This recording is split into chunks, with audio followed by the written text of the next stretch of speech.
So, the Juana Martinez Neal book that we are going to be reading and focusing on today is Swashby and the Sea.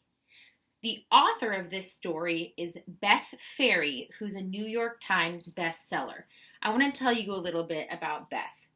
She's a children's book author who has spent her life in love with the sea. So many of her best childhood memories involve the surf and the sand and the salty air. After she grew up, Beth moved as close to the sea as she could be, and she and her husband raised their family there. A childhood by the sea was the best gift they could think of to give their children, a trio of salty imps. Now that her children are grown, Beth enjoys taking her bulldog, Chaucer, to the beach. He's an avid chaser of seagulls and a fearless stomper of waves. And then I told you a little bit about Juana Martinez Neal next time, but here's a little bit more information. Juana Martinez Neal was born and raised by the Pacific Ocean in Lima, the capital of Peru. From the windows of her house in Miraflores, she could feel the humid air, smell the salty sea, and see the circling light of El Faro de la Marina. Much like the little girl in the book, Juana once tried to make friends with the lighthouse keeper of El Faro. She now lives in the desert of Arizona with her family and escapes to the beach every chance she gets. Juana made her author-illustrator debut with How Alma Got Her Name, which she was awarded a 2019 Caldecott honor. So let's get started with Swashby and the Sea. Captain Swashby loved the sea. The sea and he had been friends for a long, long time. She knew him in and out, up and down, and better than anyone. So when Swashby retired, it was to a small house on a small beach as close to the sea as he could be. Whenever he needed something, the sea provided exactly the right thing at exactly the right time. Life was just the way Swashby liked it, salty and sandy and serene. Until squeaks and squeals sprang from the empty house next door, which was no longer empty. It had been commandeered by a girl and her granny who planted umbrellas, scattered beach chairs, and boarded Swashby's deck without permission. Swashby battened down the hatches, hid when the doorbell rang, and fed their oatmeal cookies to the gulls.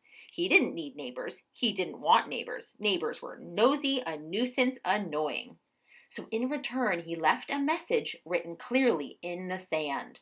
No trespassing, which the sea fiddled with just a little bit. Sing, the girl read, and did just that. She sang every song she knew while dancing up and down Swashby's deck. What now? She asked. Now vanish, Swashby wrote later that evening, adding a starfish exclamation point.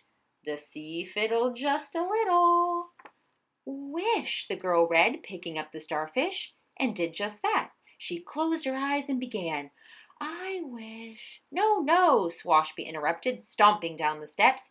If you mean to make a starfish wish, ye must say this.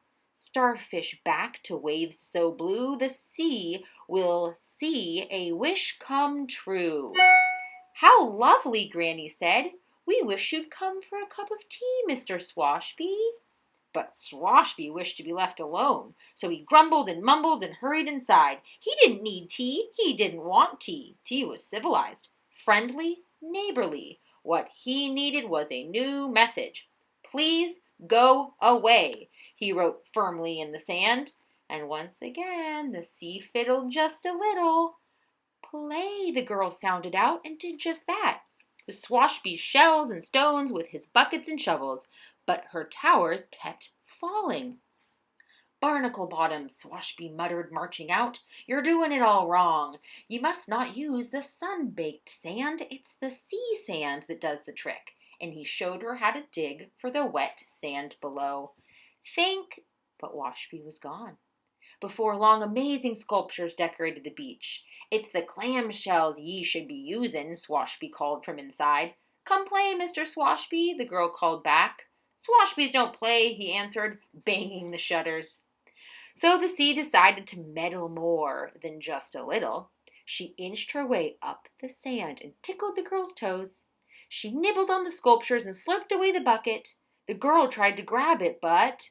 Look at me, the girl called. Look at her, Granny gasped. Oh, dear, look at her. Granny hurried to the water's edge, but... Swashby was already there. "What are you doing, you great salty imp?" he asked, scooping up the girl in the bucket. With a great big wave, the sea delivered the pair back to shore. Phew! And there was no stopping the laughing and thanking and hugging that was Swashby's reward. "I see what you did," he whispered to the sea as he was whisked away to celebrate.